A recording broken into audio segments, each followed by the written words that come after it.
Greg Williams. You need to hit that. You got it. I'll break your vessel and make your soul a centerfold and freeze it outside and piss and penetrate when the weather's cold. Hello, hello. I was actually not really expecting a crowd to be here. So now I'm like, shit. I was actually just gonna come up here and tell a bunch of shameful stories. So you guys are all gonna be forced to listen. I apologize in advance. Well, anyways, my name is Greg. I like to preface by saying I'm a recovering alcoholic and drug addict, and butt junkie. I used to stick my drugs up my ass. I was one of those weirdos, but I'm recovered. But I gotta stick something up there, so I just stick my vitamins up there. Still works. Stings a little bit more, actually. Vitamin C's. But you know, I just recently got fired from my job for doing comedy too. My boss follows me on Instagram. It was like a new job, and I was late a couple days, and he watches my stories and like. Staying for karaoke, now I'm staying for dance lessons, now I'm talking about sticking drugs up my ass. He's like, I don't know about this guy. And I'm not even a cop, and I'm not even a fireman, I'm not even a pedophile. You would think, I'm not even a DJ. I was supposed to DJ this, and my computer's not even working. I just feel like a big old loser. God.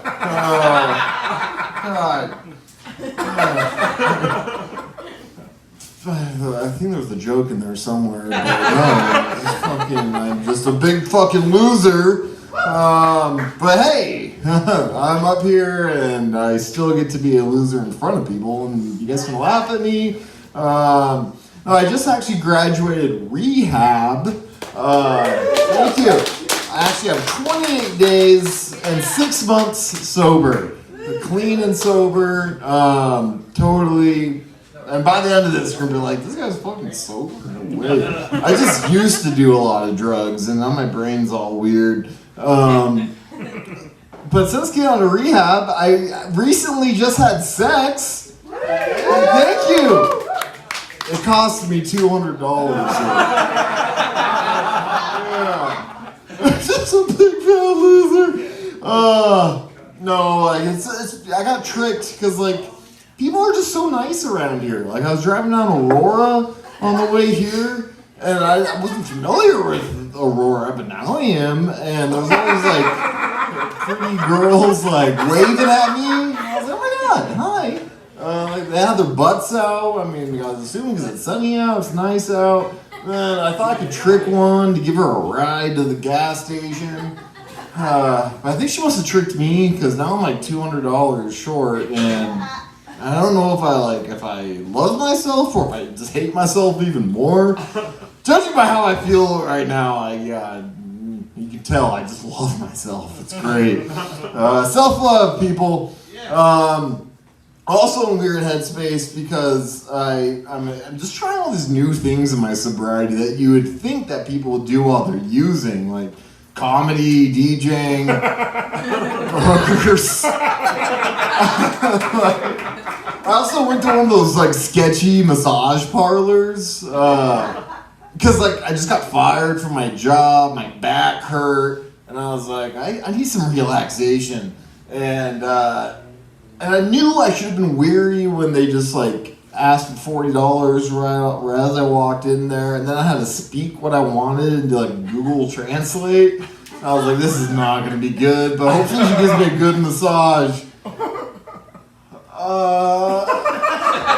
And it must have been like mixed up in the language barrier somewhere because I guess I signed up for a prostate massage. And I loved it. It was great.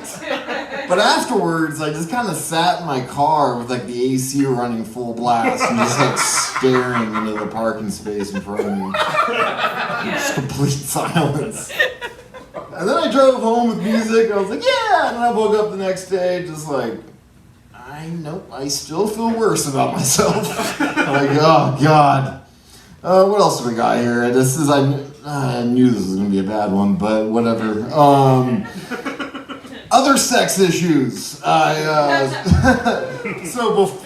when I was using, guys. So please don't judge me. Please don't judge me presently, but I like to make fun of myself, and that's the glory of sobriety and stand-up comedy. But I used to dabble in webcam porn. I guess not. I should preface by not saying not just dabble. I made $12,000 doing that. I had to fill out a fucking 1099 form, and it was such a shameful activity. Like, these aren't even jokes. This is just my life. And like, I lived at home with my parents' house, and the form was sent to me, and my parents said, you got some tax information, and I was like, what's this webcam adult entertainment? I was like, just one second, I need all my taxes here. But oh my God, if anyone ever found out my username, all it takes is a little Google search, and there's not pretty pictures and I guess there's robots that record everything that you do, and then they sell it to these sick fucks, and it sounds glamorous. I mean, not really, but it wasn't. It was just mainly just me all twacked out on Adderall and Benzo, just like sweating. And I was like, back when I was like 100 pounds less. So now I'm like, I gotta gain 100 pounds, grow a mustache, no one will ever know. And unless I tell everybody. For some reason, I told my psychiatrist all this, but not my therapist. And he's just like writing these scripts after script. He diagnosed me with schizoaffective bipolar type 1.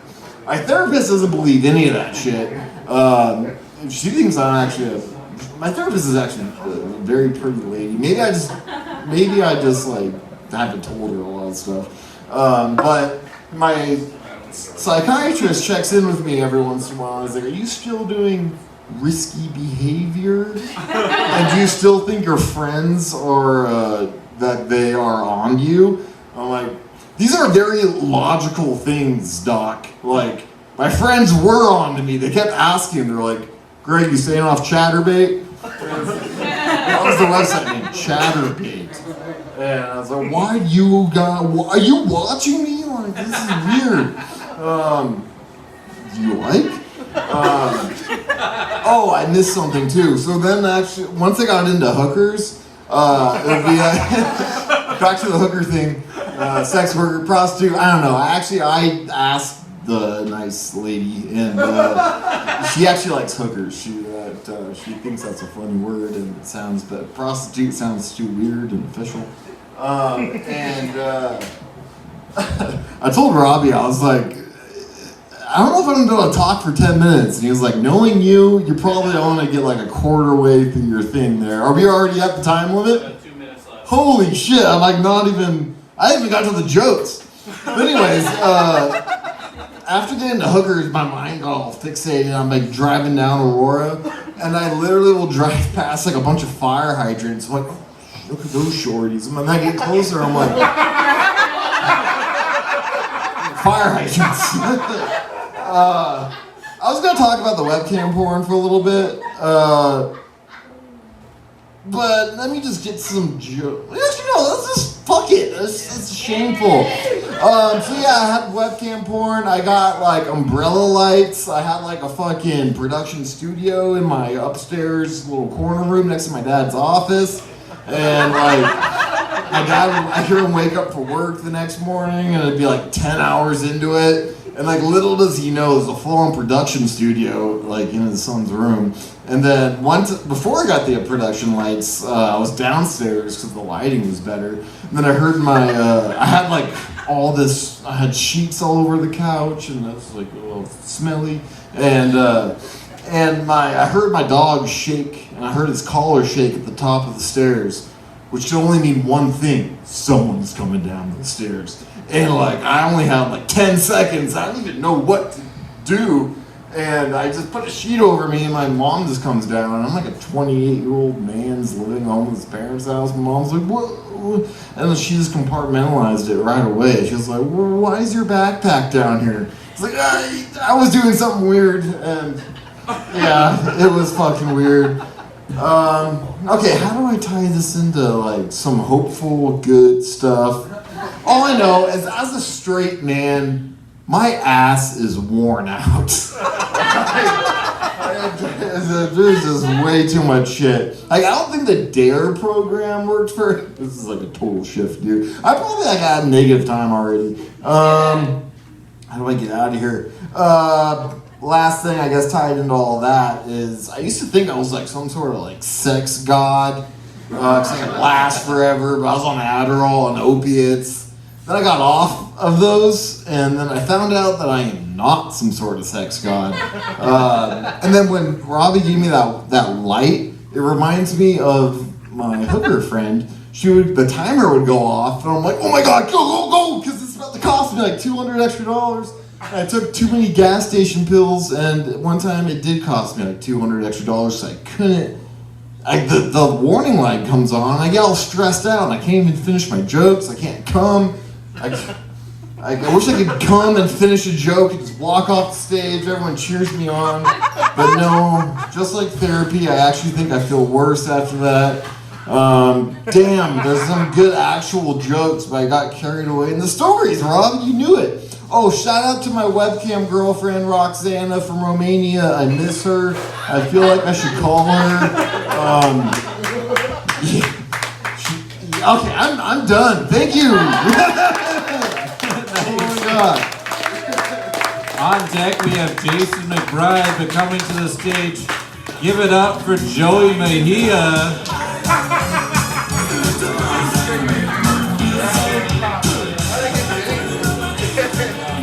Greg the DJ rebranding as Greg the Killer. That was fantastic comedy, sir. Oh, thank How you. y'all doing, Shanghai? Can we woo if we're excited? Alright, now everyone's depressed. Woo if you're depressed.